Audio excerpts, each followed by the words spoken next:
পশ্চিম আকাশে সূর্যোদয় কখন হবে? এর কোনো নির্দিষ্ট সময় আছে কি?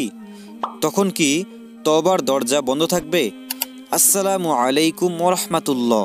সহজ পথে আপনাদের স্বাগতম।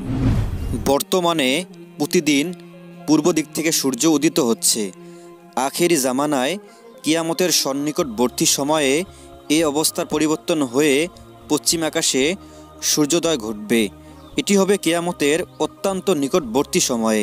পশ্চিম আকাশে সূর্য ওঠার পর তওবার দরজা বন্ধ হয়ে যাবে। কোরআন ও সহিহ হাদিসের মাধ্যমে এ বিষয়টি প্রমাণিত। মহান আল্লাহ তাআলা বলেন, তারা শুধু এ বিষয়ের দিকে চেয়ে আছে যে তাদের কাছে ফেরেশতা আগমন করবে কিংবা আপনার রব আগমন করবেন, অথবা আপনার রবের কোনো নিদর্শন আসবে। যেদিন আপনার রবের কোনো নিদর্শন এসে যাবে, সেদিন এমন ব্যক্তির ঈমান কোনো উপকারে আসবে না যে পূর্ব থেকে ঈমান আনয়ন করেনি কিংবা স্বীয় বিশ্বাস অনুযায়ী কোনো সৎ কাজ করেনি। হে নবী, আপনি বলুন, তোমরা অপেক্ষা করতে থাকো, আমিও অপেক্ষা করতে থাকলাম। সূরা আনআম আয়াত 158। অধিকাংশ মুফাসসিরে কেরামের মতে এ আয়াতে কোনো নিদর্শন বলে পশ্চিম দিক থেকে সূর্যোদয়কে বোঝানো হয়েছে। ইবনে জারির আত-তাবারি বলেন, আয়াতে বর্ণিত নিদর্শনটি পশ্চিম আকাশ থেকে সূর্য উদিত হওয়াই অধিক বিশুদ্ধ, কারণ এ ব্যাপারে অনেক সহিহ হাদিস বর্ণিত হয়েছে। নবী করিম সাল্লাল্লাহু আলাইহি সাল্লাম বলেছেন, যতদিন পশ্চিম দিক থেকে সূর্য উদিত হবে না ততদিন কিয়ামত হবে না। যখন পশ্চিম দিক থেকে সূর্য উদিত হবে এবং মানুষ তা দেখতে পাবে, তখন সকলেই ঈমান আনবে। তখন এমন ব্যক্তির ঈমান কোনো উপকারে আসবে না যে পূর্ব থেকে বিশ্বাস স্থাপন করেনি কিংবা স্বীয় বিশ্বাস অনুযায়ী কোনো সৎ কাজ করেনি।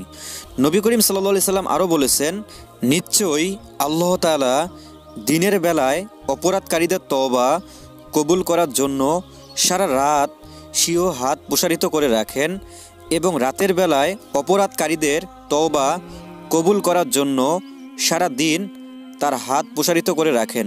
পশ্চিম আকাশ দিয়ে সূর্য উদয় হওয়ার পূর্ব পর্যন্ত এভাবে তওবার দরজা খোলা থাকবে। মহান আল্লাহ তাআলা পরম দয়ালু ও ক্ষমাশীল।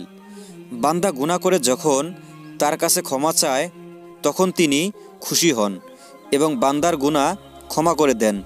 পশ্চিম আকাশে সূর্য ওঠার পূর্ব পর্যন্ত তিনি বান্দার তওবা কবুল করতে থাকবেন, কিন্তু যখন পশ্চিম আকাশে সূর্য উঠে যাবে তখন কারো ঈমান গ্রহণযোগ্য হবে না এবং ফাসিক ও গুনাহগারের তওবাও কবুল হবে না, কারণ পশ্চিম আকাশে সূর্য উদিত হওয়া একটি বিরাট নিদর্শন যা সে সময়কার প্রতিটি জীবিত ব্যক্তি দেখতে পাবে এবং প্রত্যেক কাফেরই কিয়ামত দিবসের প্রতি বিশ্বাস স্থাপন করবে। অথচ ইতিপূর্বে তারা অস্বীকার করত।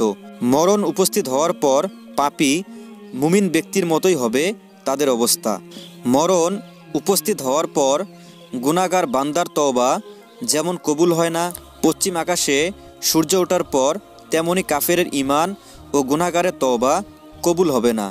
এ সম্পর্কে মহান আল্লাহ তাআলা বলেন, তারা যখন আমার শাস্তি প্রত্যক্ষ করল তখন বলল, আমরা এক আল্লাহর প্রতি বিশ্বাস করলাম এবং যাদেরকে আল্লাহর সাথে শরীক করতাম তাদেরকে পরিহার করলাম। এরপর তাদের এ ঈমান কোনো উপকারে এলো না যখন তারা শাস্তি প্রত্যক্ষ করল। আল্লাহর এ নীতি পূর্ব থেকে তার বান্দাদের মধ্যে প্রচলিত রয়েছে, সেখানে কাফেররা ক্ষতিগ্রস্ত হয়। সূরা মুমিন আয়াত 84 থেকে 85। ইমাম কুরতুবী পূর্ববর্তী জামানার আলেমদের থেকে বর্ণনা করে বলেন, পশ্চিম আকাশে সূর্য ওঠার পর ঈমান ও তওবা কবুল না হওয়ার কারণ এটাই যে তখন অন্তরে ভয় ঢুকে যাবে, পাপ কাজ করার আশা আকাঙ্ক্ষা মিটে যাবে এবং শরীরের শক্তি শেষ হয়ে যাবে।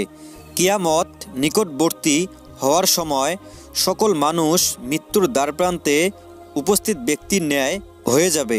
তাই পশ্চিম আকাশে সূর্য দেখে কেউ তওবা করলে তার তওবা কবুল হবে না, যেমনভাবে মালাকুল মাউতকে দেখে তওবা করলে কারো তওবা কবুল হয় না। ইমাম ইবনে কাসির বলেন, সেদিন যদি কোনো কাফের ঈমান এনে মুসলমান হয়ে যায়, তার ঈমান গ্রহণ করা হবে না।